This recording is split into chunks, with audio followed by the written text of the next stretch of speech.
Bride making tutorial এবং blog তো তোমাদের সাথে অনেক শেয়ার করেছি, কিন্তু আজ তোমাদের সাথে আমার একটা ক্লাস ডেমনস্ট্রেশনের সাম মেকিং টিউটোরিয়াল এবং তার সাথে কিছু বিটিএস, এক কথা বলতে ছোটো করে একটা ব্লগ শেয়ার করি। প্রতিবারই আমি ডেমনস্ট্রেশনের আগের দিনই রুমটা অর্গানাইজ করে রাখি যাতে তাড়াহুড়োর দিনে কোনো প্রবলেম না হয়।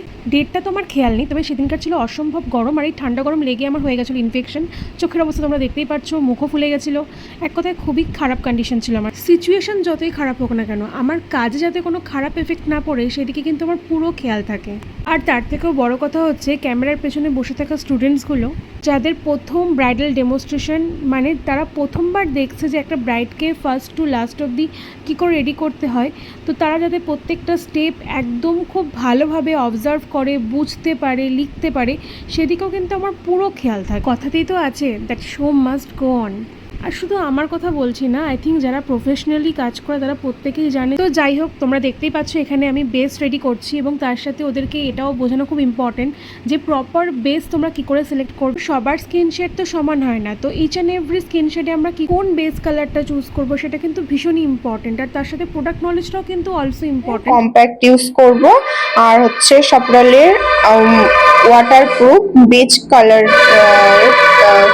তো দেখতে পেলে তো শুধুমাত্র আমি না, আমার স্টুডেন্টরাও কিন্তু ভীষণ ফোকাসড থাকে। তো এদিকে মেকআপ ফিনিশিংয়ের আগে আমি আই মেকআপটা পুরোপুরি ডান করে ফেলি। আমরা সবাই জানি যে আইজ এবং লিপ দুটোই ভীষণই অ্যাট্রাকটিভ পার্ট এবং দুটোকে ভীষণ ভালোভাবে কিন্তু এনহ্যান্স করতে লাগে যাতে লুকটা আরও বেশি সুন্দর এবং অ্যাট্রাকটিভ হয়ে ওঠে। এই যে মিষ্টি মুখটা দেখছো, একে কেনা চেনে বলো? একে তো আই থিঙ্ক সবাই চেনে, মালাবদল সিরিয়ালের টুম্পা। হ্যাঁ, আমি রিক্তার কথাই বলছি। ভীষণ কোঅপারেটিভ এবং ভীষণই ট্যালেন্টেড। দেখতে দেখতে লুকটা কমপ্লিট হয়েই গেল। আর দেখতেই পাচ্ছ যে একটা ভীষণ ইম্পর্টেন্ট জিনিস লাগানো এখনও বাকি, যেটা ছাড়া সত্যি আই থিঙ্ক সবার মুখটাই খালি খালি লাগে। আর দেখো, লিপস্টিক পরেই মেয়ের মুখ ভ্যাংচানো শুরু। অন্যদিকে আমার স্টুডেন্টরা আরেকজনকে রেডি করছিল সেদিনকারের শ্যুটের জন্য। এটা তো বলবো না এখন যে কী হতে চলেছে।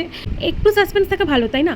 মেন ভিডিওটা কিন্তু খুব শিগগিরই আসতে চলেছে, আশা করি তোমাদের ওটা দেখে খুবই ভালো লাগবে। আর তোমরা তো জানোই যে কোনো কাজ কিন্তু টিম ওয়ার্ক ছাড়া হয় না। আমার সাথে যেমন আমার টিম ছিল, তেমনি কিন্তু আমার স্টুডেন্টরাও সেদিনকার আমাকে অনেক হেল্প করেছে। ছোটো ছোটো যে কৌটোগুলো দেখছো, গাছকৌটো টাইপের, তো এইতে যে ড্রগুলো এবং পেন্টিংগুলো দেখছো না, এগুলো কিন্তু ইনস্ট্যান্ট আমার স্টুডেন্টরা করেছে। ওদের জাস্ট একদিন মাত্র কলকা ক্লাস হয়েছে, বাট তাতেই দেখো ওদের এফোর্টটা কত।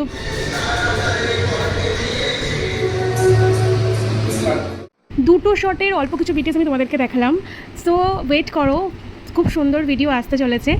আর এই যে সবাই চলে যাওয়ার পর এই যে পড়ে আছে, এগুলো আমি এখন কাজের মেয়ে সব কিছু পরিষ্কার করে ঠরে তারপর ব্যাক টু না পাঁচটা চা, দেন তারপরে বাড়ি।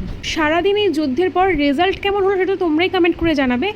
আর পুরো ভিডিওটা কেমন লেগেছে অবশ্যই জানাবে। অ্যাডমিশন ওপেন আছে নেক্সট ব্যাচের জন্য। যারা যারা এনকোয়ারি করছিল তাদের জন্য অ্যাডমিশন ওপেন আছে, তারা কিন্তু অবশ্যই আমাদের যোগাযোগ করতে পারো অফিসিয়াল নাম্বারে এবং অ্যাডমিশনের জন্য নিজের নামটা রেজিস্টার করতে পারো। নাম্বারটা আমি এগেন বলে দিচ্ছি 8597266641। সো দেখা হচ্ছে পরের একটি ভিডিওতে। টাটা।